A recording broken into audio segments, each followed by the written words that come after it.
Assalamualaikum warahmatullahi wabarakatuh.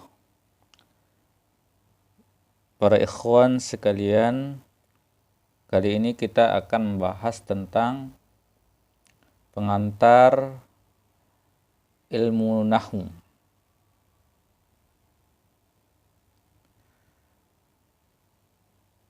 Jadi fokus kajian kita pada kali ini yaitu membahas tentang ringkasan kitab Matan Ajurumiyah. Namun karena kita membahas tentang kitab Matan Ajurumiyah, tentu kita tidak akan bisa lepas dari kata ilmu nahwu. Karena kitab nahwu, kitab Matan Ajurumiyah itu adalah bagian dari ilmu nahwu. Jadi pada kali ini kita akan membahas tentang apa itu ilmu nahwu dan apa manfaat belajar ilmu nahwu, siapa tokoh ilmu nahwu secara ringkas. Tanpa panjang lebar kita mulai. Bismillahirrahmanirrahim. Taib.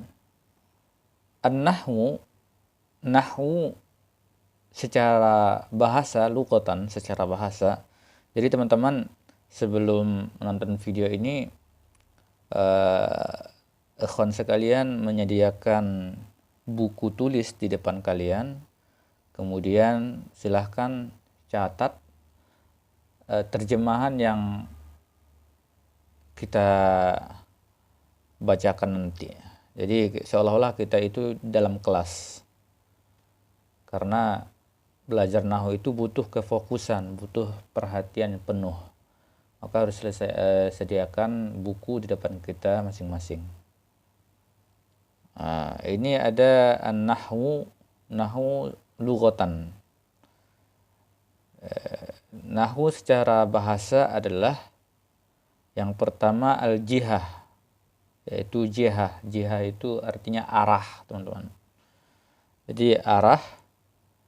Kalau yang kedua al-mithil, umpama atau semisal. Jadi nahwu secara bahasa itu bisa diartikan arah, bisa juga diartikan dengan misal. Kemudian ada contoh di bawah ini. Contohnya adalah zahabtu nahwal masjidi. Artinya adalah saya pergi ke arah masjid. Jadi nahwa di sini itu diartikan dengan arah. Jadi yang cocok adalah tanda yang pertama. Yang kedua ada Muhammadun nahwu aliyin. Jadi nahwu di sini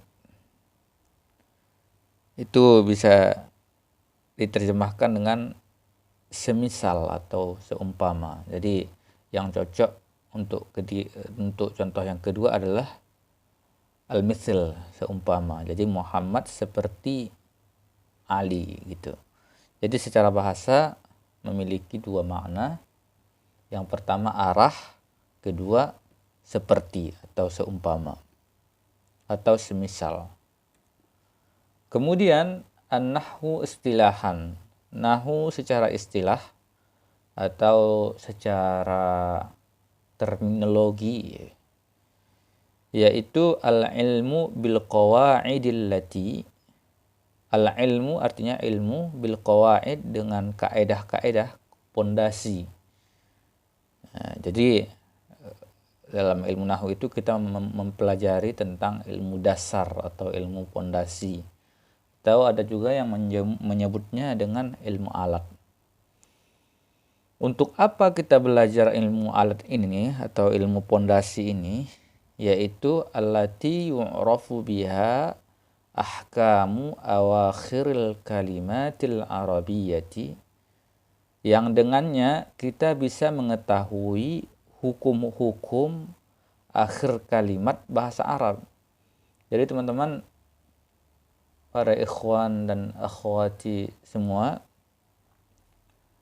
fokus kita adalah melirik akhir kata pada bahasa Arab. Jadi cara mengetahui hukum-hukum dalam bahasa Arab itu, kita harus mempelajari ilmu qawaid. Hukum itu bisa jadi nanti disebut dengan marfu atau mansub, majrur dan majzum. Itu namanya hukum, teman-teman. Atau bisa juga disebut dengan ahwal, keadaan.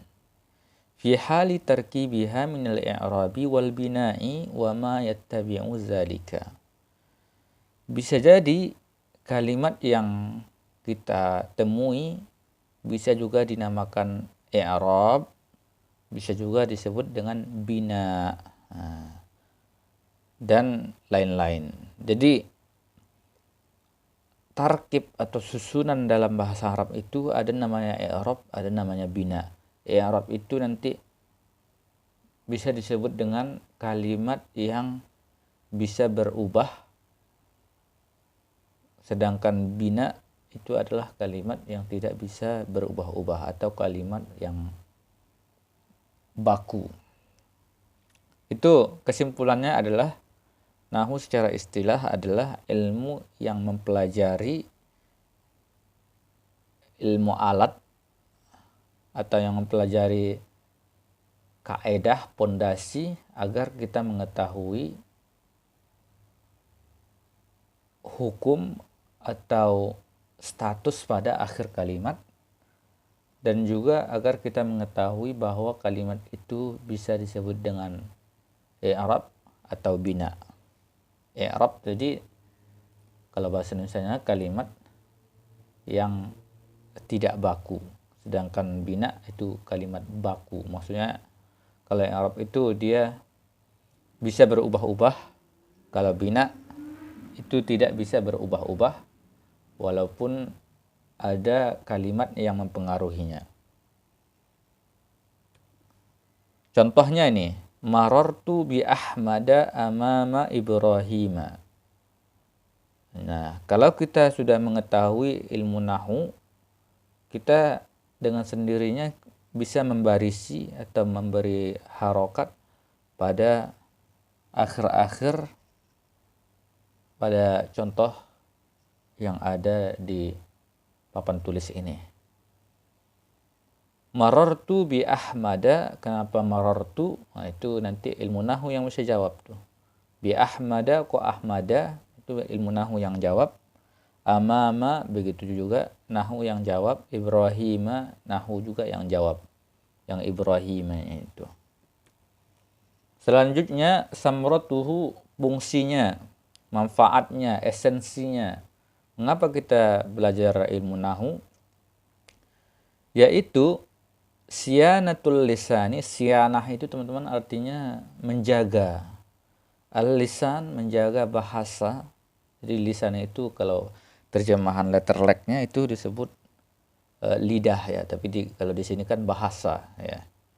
Anil khata'i, dari kesalahan. Jadi fil kalamil arabi, dalam berbicara bahasa Arab. Jadi fungsi belajar ilmu nahwu itu adalah menjaga bahasa kita dari kesalahan ketika kita ingin berbahasa Arab. Selanjutnya wa fahmul Qur'anil Karim wal hadisin nabawi, dan memahami Al-Qur'anul Karim dan hadis-hadis nabawi. Al-Qur'anul Karim ini maksudnya menafsirkannya teman-teman ya. Jadi syarat menjadi mufassir atau ahli tafsir itu harus bisa nahwu agar kita tidak salah memahami ayat tersebut, karena kan Al-Quran itu berbahasa Arab. Begitu juga memahami hadis Nabi. Nah, jadi agar kita tidak tersalah untuk memahami hadis Nabi, kita harus mempelajari ilmu nahwu. Fahman sahihan, dengan pemahaman yang sahih, yang benar. Bukan pemahaman yang keliru. allazaini huma aslus syariatil islamiyati, di mana Al-Quran dan hadis Nabi itu merupakan aslun, merupakan pondasi syariat Islam.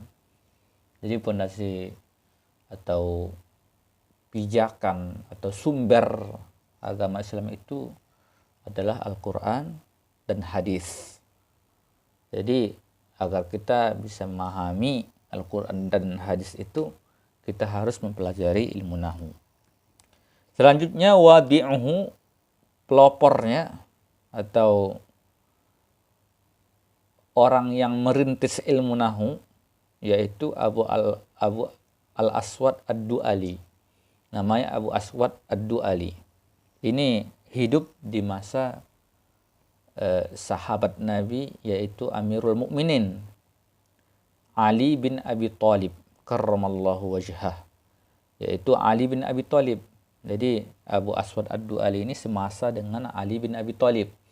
Jadi dulu ada persoalan yang terjadi di bangsa Arab itu sendiri. Salah satunya adalah salah dalam pelafalan atau dalam pengucapan bahasa Arab yang pada waktu itu didengar oleh Abu Aswad ad-Du'ali. Kemudian dia melaporkan persoalan-persoalan tersebut kepada Amirul Mukminin. Kemudian Amirul Mukminin ini memberikan instruksi kepada Abu Aswad dengan mengatakan unuhu, ya gitu ya. Banyak sekali riwayat yang mengatakan begitu. Kalau diterjemahkan ke bahasa Arab itu, ke bahasa Indonesia maaf, tulislah wahai Abu Aswad ad-Du'ali ilmu nahwu agar orang-orang Arab tidak salah melafalkan bahasa Arab gitu. Nah, itu saja teman-teman sebagai pengantar. Kemudian nanti di pertemuan selanjutnya kita akan membahas tentang babul kalam insyaallah ta'ala. Wassalamualaikum warahmatullahi wabarakatuh.